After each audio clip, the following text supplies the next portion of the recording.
प्रणाम सर। आनंद आनंद। कैसे हैं आप सर? मैं सुंदर हूँ, मुक्त हूँ, आनंदित हूँ। बहुत अच्छी बात है सर। तो सर, जैसा कि हमने पिछले एपिसोड 3 में बात की थी आर्ट ऑफ लिसनिंग की। हाँ। सुनते कैसे हैं पहले ये समझना, सुनने की कला, और सुनना असली में होता क्या है, इस पर हमने बात की थी। ये पिछले एपिसोड में। हाँ, पिछले एपिसोड। पहले एपिसोड में क्या था? पहले एपिसोड में सर अपनी आर्टिस्टिक एनर्जी और फिजिकल एनर्जी जो बॉडी जनरेट करती है उसमें डिफरेंशिएट करना। Very good. दूसरा सर था इमेजिनेशन, जहाँ पे थॉट नहीं आ रहा है, जो पहला सोल कॉल या ऐसा कह सकते हैं, जो दिमाग में है उसको बोल देना, स्पॉन्टेनियस होना। हाँ, लेकिन ये भी बोलते हैं कि सोच के बोला करो, 2 बार सोच के तब बोला करो। बड़े लोग बोलते हैं ना। बिल्कुल सर, बोलते हैं। इसका मतलब है कि सोच की दुनिया अलग है और कल्पना की दुनिया बिल्कुल अलग बिल्कुल है। अलग है। तो कल्पना की दुनिया को हम लोग को वर्ण करना है। तीसरा क्या था? तीसरा सर आर्ट ऑफ लिसनिंग। अच्छा, यहाँ तक हम लोग आ चुके हाँ हैं। सर। इसके बाद हम लोग अगले स्टेप में जब जाएंगे तो ये है कि ये चीज़ अगर हम लोग को सुनना आ गया है, कल्पना करना आ गया है, तो अब ये है कि इसका उपयोग कैसे हो, सुनने का, कल्पना करना का, कि इसके बाद फिर आगे हम लोग क्या करें। ये 2 चीज़ तो आ गया। देखना पर हम लोग बात नहीं करेंगे। देखने का मतलब होता है ऑब्जर्व करना, और ऑब्जर्व करना तब होता है जब हम वो थॉट वाली दुनिया से अब हम बाहर निकल आए, इमेजिनेशन में। मैं थॉट वाले का इस्तेमाल नहीं करते हुए देखना है। होता क्या है हम लोग कि जब कोई कुछ बोलता है तो हम लोग सोचते हुए सुनते हैं, इसी जब देखते भी हैं तो सोचते हुए देखते हैं। हम लोग सोचते हैं कि देख रहे हैं, रिक्शा वाला जा रहा है, ये सारी चीज़ें हो रही हैं, लेकिन उसी समय माइंड भी एक्टिव रहता है। तो और हम लोग को वही दिखाई पड़ता है जो ब्रेन में पहले से है। यानी कि our eye see whatever brain knows. जो ब्रेन जानता है वही दिखता है, जो ब्रेन नहीं जानता है उसको हम लोग ओवरलुक कर जाते हैं। यानी ब्रेन तो अपना काम करता रहेगा, उसका सिर्फ एक काम है, रजिस्टर करना। जो माइंड है वो ये सब जानने की बात करता है। तो माइंड जानता है, जिससे ईगो आ जाता है, इसलिए हम लोग कहते हैं मैं जानता हूँ। तो हम लोग को माइंड के इस एस्पेक्ट को नहीं लेना है, ईगो को नहीं लेना है। माइंड कह रहा है ईगो को लो, हम कह नहीं लेंगे। नहीं लेने का मतलब है कि हम माइंड की एक्टिविटी को आने ही नहीं देंगे देखने के दौरान। ठीक है। उससे पहले जब हम लोग देखते हैं तो अपनी ही जानी हुई चीज़ को प्रोजेक्ट करते हैं किसी व्यक्ति पर या वस्तु पर, इसलिए वो नहीं दिखाई देता है जो वो वास्तव में है। जैसे हमारे पास एक इमेज है, मान लीजिए हम किसी फ्लाइट में जा रहे हैं और एक पर्टिकुलर फ्लाइट है, उसका एक इमेज बन गया कि तो देर से ही जाएगा। हम लोग इस जो अवधारणा बन गई है या उसके बारे में इमेज बन गया, उसको हटा के क्या नहीं देख सकते। जैसे ही आप देखेंगे यहाँ से गुड वाइब्रेशन शुरू हो जाएगा। अभी तक है कि ये फ्लाइट लेट ही जाती है, तो अब भी लेट जाएगी आपके कारण, उसके कारण नहीं। और जब आप इसको हटा के देखेंगे, या किसी ने घर में अच्छा व्यवहार नहीं किया है, थोड़ा एरोगेंटली कुछ बोला है, तो उसका इमेज बन जाता है बुरा बुरा सा। क्या इस इमेज को हटा के, इस भाव को हटा के हम उसको देख सकते हैं? कोशिश कर सकते हैं। क्योंकि जैसे ही इस भाव को हटा के देखेंगे, फ्रेश देखेंगे ना, फ्रेश लुक होगा। इसको देखना कहते हैं। इसके बाद जब आप राम का चरित्र निभाने जा रहे हैं या कृष्ण का, आपके पास ऑलरेडी इमेज है, तो नया कैसे करेंगे? क्योंकि आप जब एक्टिंग करने जा रहे हैं तो ये है क्रिएटिव काम। तभी तो वो हम लोग पहले एनर्जी से, क्रिएटिव एनर्जी में आए थे। और क्रिएटिविटी का मतलब होता है न्यू एंड ओरिजिनल। तो जब राम का रोल करने जा रहे हैं, वैसा ही वेशभूषा करेंगे और वैसे ही बोलेंगे जैसा कि सीरियल में देखे थे, रामायण में या कहीं भी।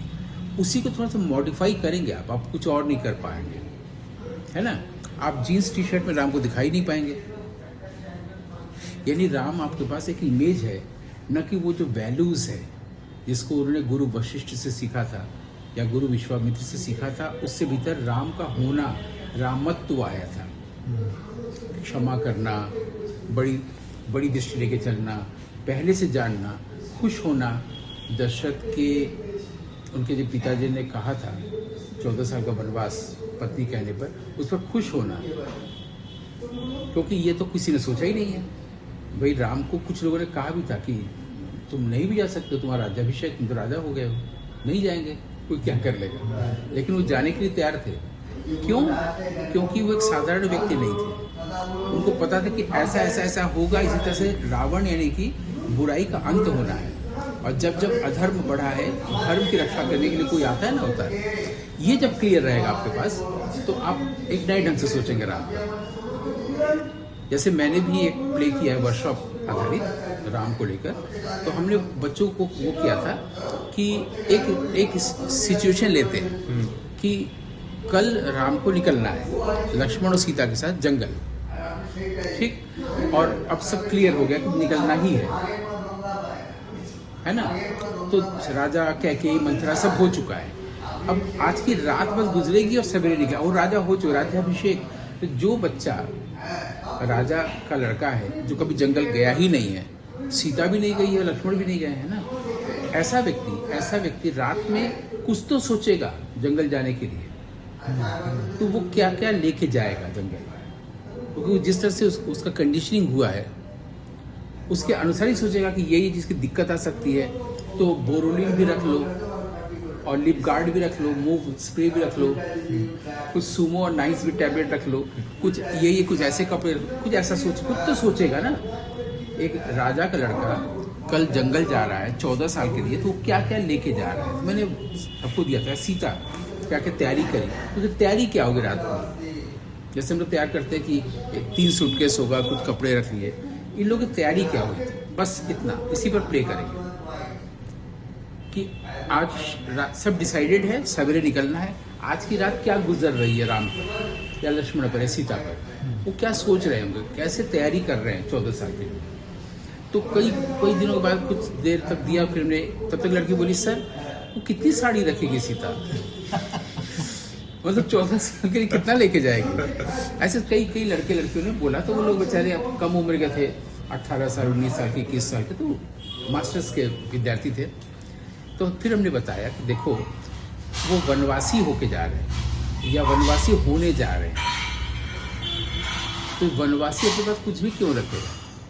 और राम के पास लेकिन है क्या, राम राजा होने से पहले, राज्याभिषेक होने से पहले तक, किशोरावस्था से अब तक, वो उसको वशिष्ठ के पास भेजा गया था ज्ञान प्राप्त करने, और विश्वामित्र के पास भेजा गया था शस्त्र शिक्षा के लिए।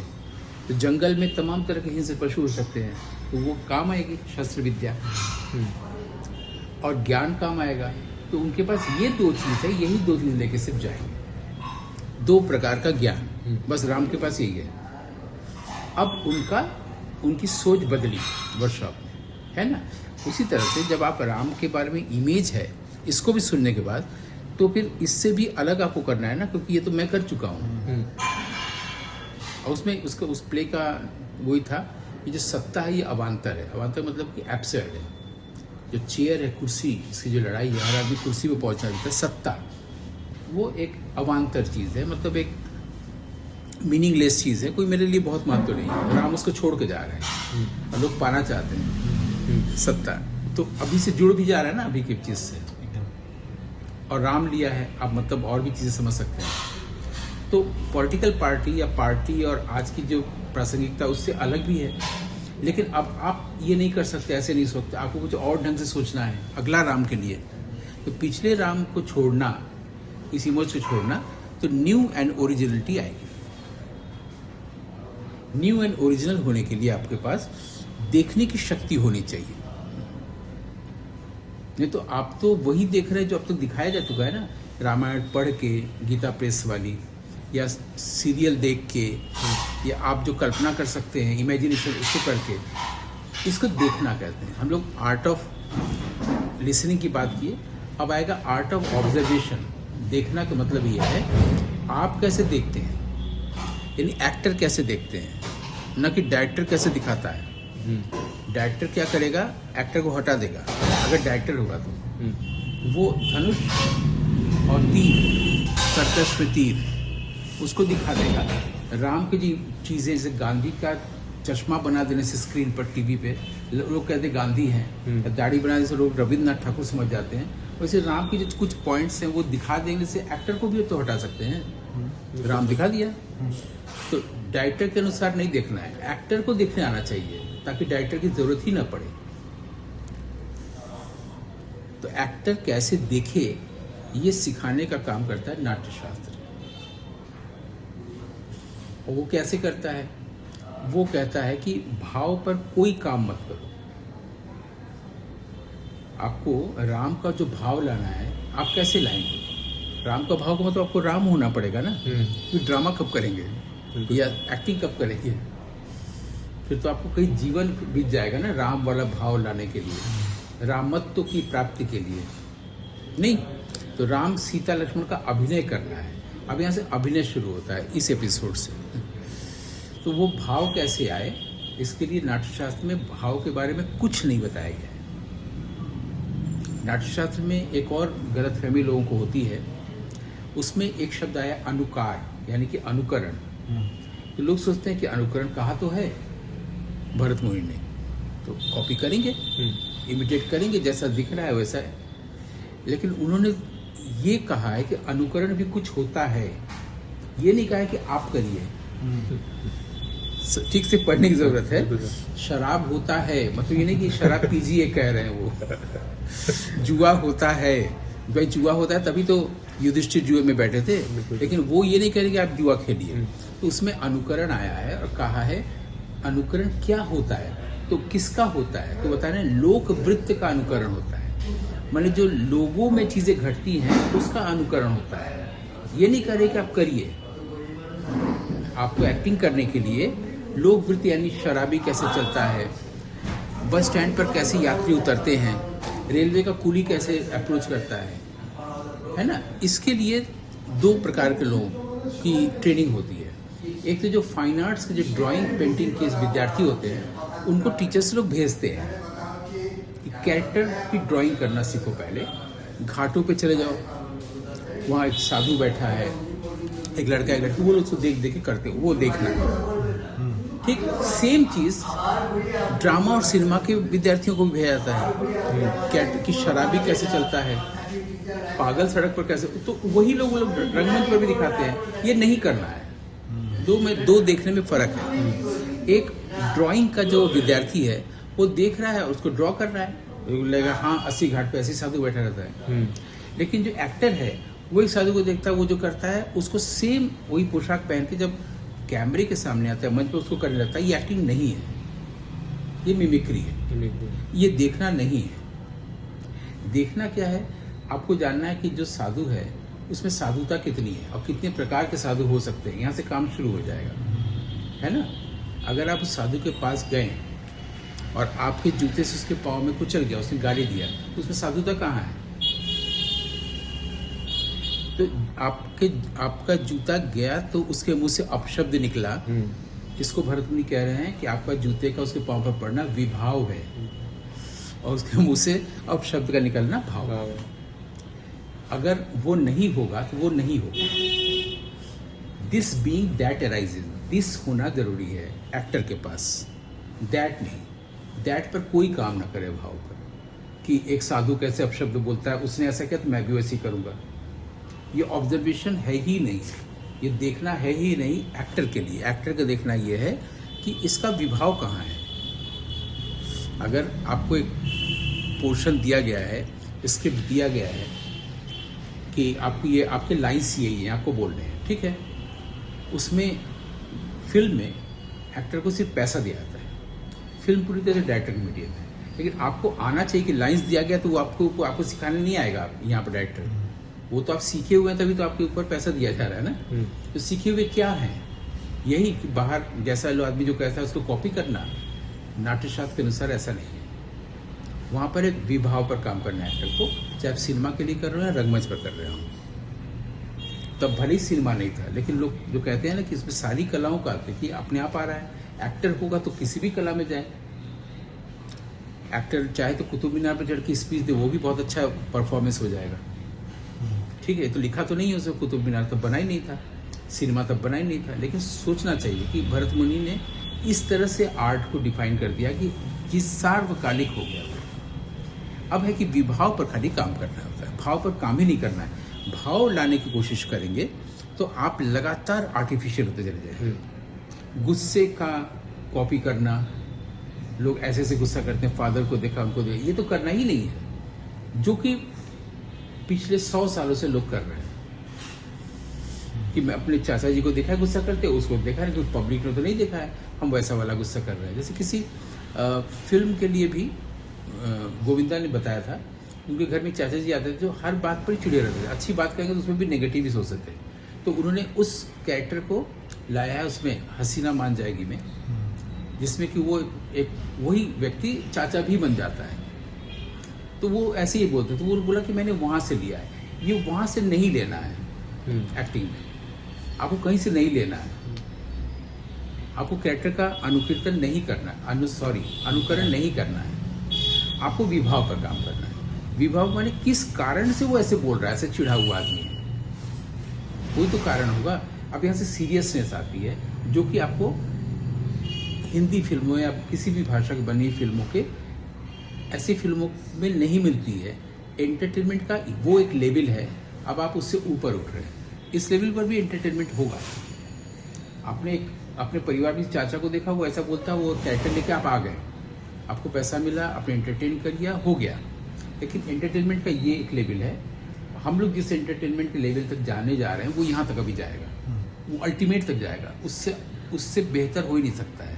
तो थोड़ा सा सीरियस होना पड़ेगा। अब विभाव समझ में आ गया कि साधु के पाँव पर आपका जूता पड़ा तो उसमें उससे अपशब्द निकला, यानी वो साधु तो नहीं है। लेकिन जो साधु होगा वो कुछ नहीं बोलेगा, वो हंसेगा, वो तो उस आप में भी ब्रह्म को देख रहा है ना, तभी तो साधुता आई है। एक बार ऐसा हुआ था कि नदी के पास कुछ भिक्षु जैसे साधु लोग बैठे थे, तो एक कोई विदेशी व्यक्ति गया और किसी के हाथ को कुचलते हुए नाव पर गया, तो सारे लोग बोल रहे हैं गाली दो गाली दो गाली दो।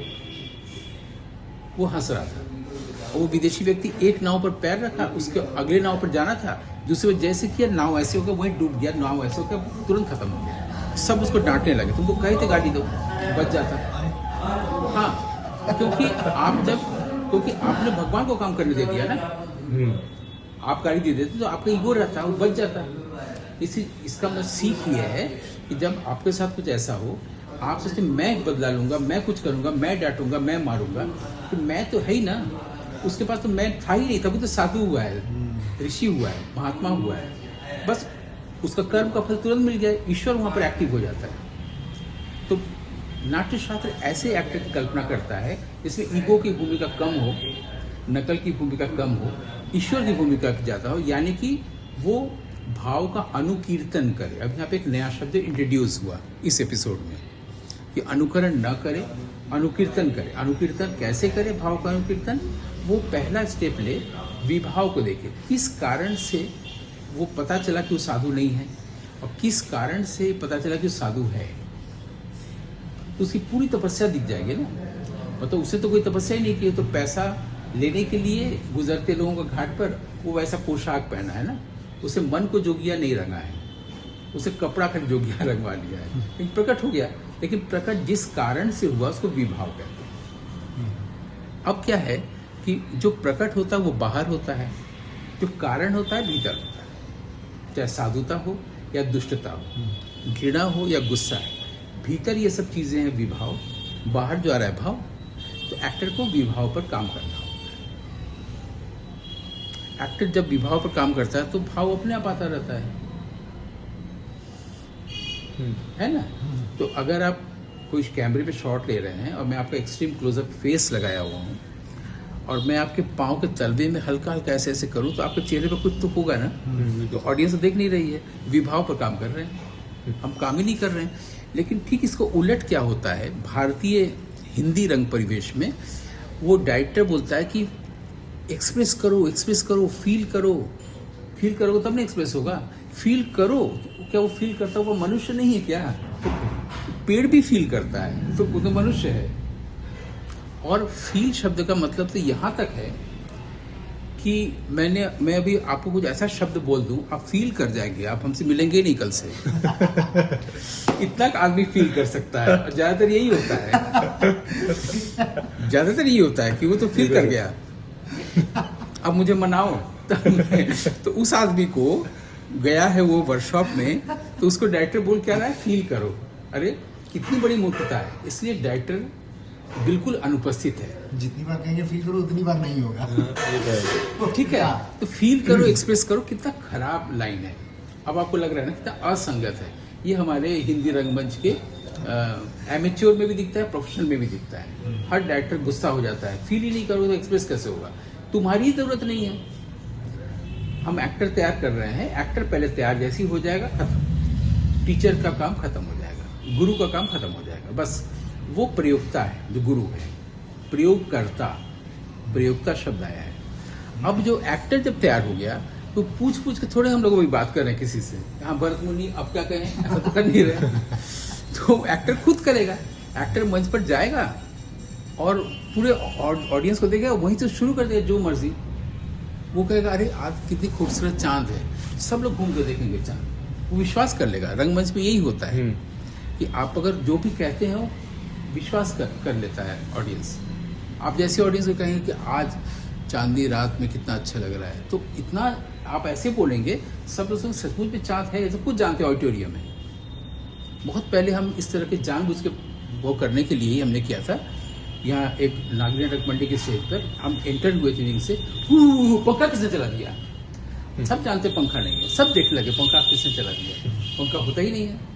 तो ये हमने ये कहाँ से आया, विभाव हमारे भीतर है।